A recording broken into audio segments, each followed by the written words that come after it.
Hello दोस्तों। आज मैं आपके अपने YouTube channel law world YouTube channel पर लेके आया हूँ टॉप 10 जजमेंट ऑफ 2023। और इन टॉप 10 जजमेंट में मैं कवर करूँगा बेसिकली वो सारी जजमेंट जो बेसिकली पिछले एक साल में जो बहुत ज़्यादा चर्चा में रही थी। उससे पहले मैं आपसे रिक्वेस्ट करूँगा प्लीज़ मेरा यूट्यूब चैनल सब्सक्राइब कर लें। तो पहली जजमेंट है इसमें in re Article 370 of the Constitution. The court upheld the abrogation of Article 370, declaring that it was temporary provision. The five judges bench upheld the validity of the presidential order revoking the Kashmir special status. तो जो पहली judgement है उसका नाम है इन री article 370 of the constitution, जिसमें supreme court ने बोल दिया था जो सेंट्रल गवर्नमेंट ने आर्टिकल 370 हटाया है वो सही है और it is not a fraud on the constitution और it is within the spirit of the constitution.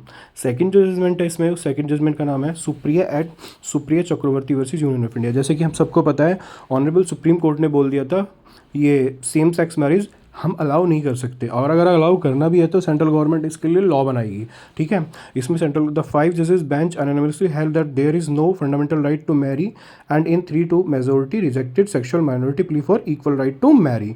तो सुप्रीम कोर्ट ने बोल दिया था there is no fundamental right to marry और rejected the sexual minority plea. ठीक है, third है इसमें Maharashtra political crisis, Subhash Desai versus Principal Secretary Governor of Maharashtra and others.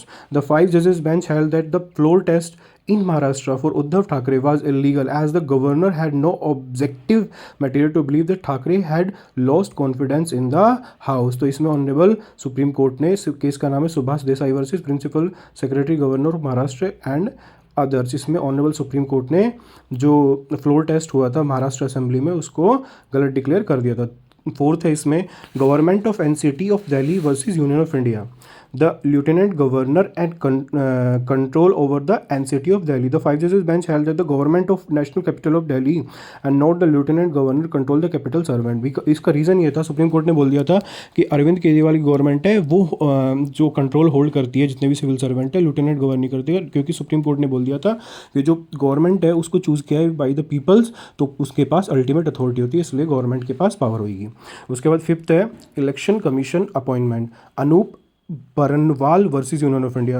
The court created a committee for the appointment of member of the election commission consisting of the CGI, the PM and the leader of opposition. ये controversy एक हुई थी जो CGI है sorry जो ये election commission है इसके अपॉइंटमेंट पे, तो सुप्रीम कोर्ट ने इसमें कमेटी बना दी थी और कमेटी में chief election CJI chief election commission ये सब रहेंगे, सुप्रीम कोर्ट ने बोल दिया था। उसके बाद नेक्स्ट है doctor Jaya Thakur versus union of India.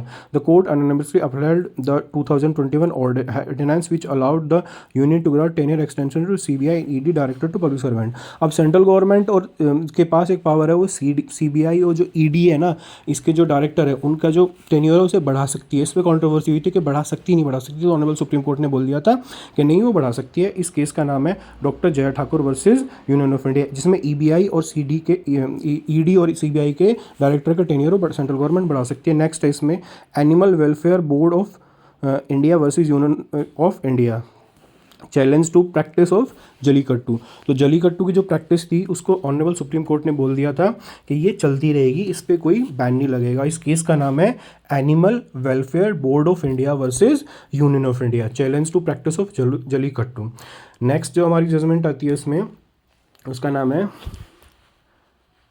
Common cause versus Union of India, euthanasia and the right to die with dignity. The court relaxed the high standard of approval required for terminally ill parent. होता क्या है कि इससे पहले एक judgement आई थी उसमें honourable supreme court ने पैसिव यूथनेशिया अलाउ कर दिया था, एक डेथ विल बना के कोई पर्सन जिसको लग रहा है कि वो बच नहीं पाएगा तो बना सकता था विल, लेकिन उसमें क्या था उसमें बहुत सारी टेक्निकलिटी थी, उस टेक्निकलिटी को कम कर दिया इस जजमेंट में। उसके जजमेंट का नाम है common Cause versus Union of India, जिसमें पैसिव यूथनेशिया किसी बहुत कम लिमिट में उस ऑनरेबल सुप्रीम कोर्ट ने अलाउ कर रखा था। उसके बाद है Shilpa Sailesh versus Varun Srinivasan, Supreme Court's power to directly grant divorce. The five जजेस bench reiterated and set out the scope of the court's inherent power to dissolve and irretrievably broken down marriage to complete justice.